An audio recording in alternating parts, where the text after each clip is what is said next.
Kozhikode pipe line വേണ്ടി water authority പൊളിച്ചിട്ട റോഡിൽ നിന്ന് കല്ല് തെറിച്ച് യുവാവിന് പരിക്ക്. മുക്കത്തെ വ്യാപാര സ്ഥാപനത്തിലെ ജീവനക്കാരനാണ് പരിക്കേറ്റത്. വാട്ടർ അതോറിറ്റിയുടെ അനാസ്ഥ എന്ന ആക്ഷേപം.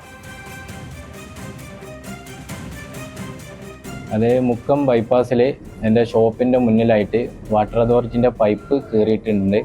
അപ്പോൾ അവിടെ നിന്ന് ബസ് നിരന്തരം പാസ് ചെയ്യുന്നൊരു ഏരിയ ആണ്. അപ്പോൾ ഇന്ന് പെട്ടെന്നൊരു കല്ല് ഷോപ്പിലേക്ക് തെറിച്ച് എൻ്റെ ശരീരത്തിലെ തലക്കും ഈ ഭാഗത്തായിട്ട് ചെറിയ മുറിവുകൾ പറ്റിയിട്ടുണ്ട്. അപ്പോൾ ഞാൻ രാവിലെ വന്നിട്ട് എന്നും ആ കല്ല് അവിടെ നിന്ന് മാറ്റലാണ് ഉണ്ടാകല്. അപ്പോൾ ഈ ഷോപ്പിൻ്റെ മുന്നിലായിട്ടൊരു യാത്രക്കാരനുണ്ടായിരുന്നു. ആ യാത്രക്കാരൻ എന്തോ ഭാഗ്യത്തിന് രക്ഷപ്പെട്ടതാണ്, അല്ലെങ്കിൽ അദ്ദേഹത്തിന് പരിക്ക് പറ്റുമായിരുന്നു. ഇവിടെ ബൈപ്പാസിൽ കഴിഞ്ഞ ദിവസമാണ് വാട്ടർ അതോറിറ്റിയുടെ പൈപ്പിന് വേണ്ടിയിട്ട് വലിയ കുഴിയെടുത്തത്. ആയത്തിലെ കുഴി ആയതുകൊണ്ട് തന്നെ സ്വാഭാവികമായിട്ടും അതിൽ മണ്ണ് ഓവറായിട്ടുള്ള വേസ്റ്റും കാര്യങ്ങൾ പുറത്തിയാടിയിട്ടുണ്ടാവും.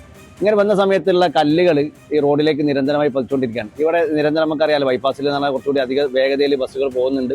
അതുകൊണ്ട് തന്നെ സ്വാഭാവികമായിട്ടും ഇവിടെ കല്ല് സ്വാഭാവികമായിട്ടും ടയറിന് അടിച്ചു കഴിഞ്ഞാൽ സ്വാഭാവികമായിട്ട് പുറത്തേക്ക് തെറിക്കും. ആ തെറിച്ചൊരു കല്ലാണിത്. ആ കല്ല് ജസ്റ്റ് അദ്ദേഹത്തെ കീവർമുള്ള ഒരു വ്യക്തിയുടെ ആയുസിന്റെ ബലം കൊണ്ട് രക്ഷപ്പെട്ടാണ്.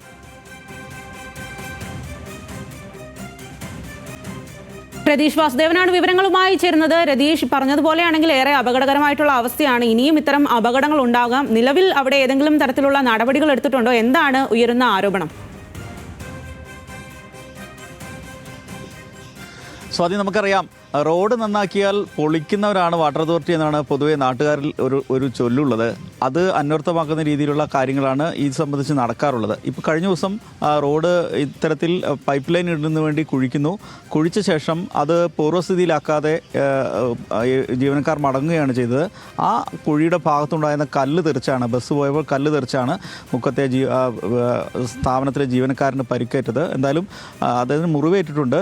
സമീപത്തുള്ള യാത്രക്കാർക്ക് പരിക്കേൽക്കാത്തത് ഭാഗ്യം കൊണ്ടാണ് അവർ രക്ഷപ്പെട്ടതെന്നാണ് നാട്ടുകാരും കണ്ടുന്നവരൊക്കെ പറയുന്നത്. ഇത് ഈ വാട്ടർ അതോറിറ്റിയുടെ സ്ഥിരം രീതിയാണ്. അതായത് ഈ റോഡ് പൊളിച്ചു കഴിഞ്ഞാൽ അത് പൈപ്പ് ലൈൻ ഇട്ട് കഴിഞ്ഞാൽ പൂർവ്വസ്ഥിതിയിലാക്കാതെ മടങ്ങിപ്പോവുക എന്ന രീതി പതിവാണ്. ഇതിൽ വലിയ പ്രതിഷേധമുണ്ട്. അവിടുത്തെ വ്യാപാരികൾ ഉൾപ്പെടെ ഈ പരാതിയുമായി വാട്ടർ അതോറിറ്റിയെ സമീപിച്ചിട്ടുണ്ട്. എന്തായാലും ഭാഗ്യം കൊണ്ട് ജീവനക്കാരന് മറ്റ് അപകടങ്ങളൊന്നും ഉണ്ടായില്ല.